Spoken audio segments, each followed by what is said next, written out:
আমরা সাইংপ্রা ঝর্ণার মূল ট্রেইলে চলে এসেছি। এটা পুরোপুরি পাথুরে পথ, খুব সাবধানে যাওয়া আসা করতে হবে।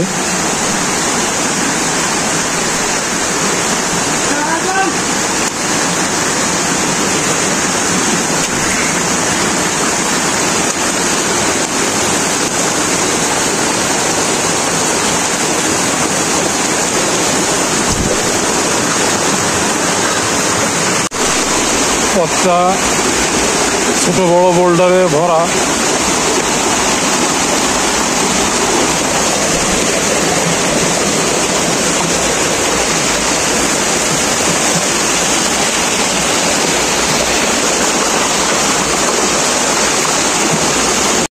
সাইংপ্রা ট্রেইলের এখান থেকেই কড়া পথ শুরু, বোল্ডারে ঘেরা পথ। এমন পথ পেরিয়েই উঠতে হবে এবং নামতে হবে।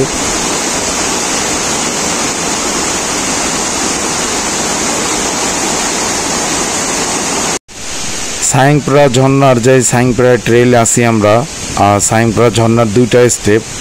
তো দ্বিতীয় স্টেপ মানে ওঠার সময় যে প্রথম স্টেপ, আমার পিছনের এই বোল্ডার যুক্ত খাড়া পথটি উঠলেই সেই স্টেপটা দেখা যাবে।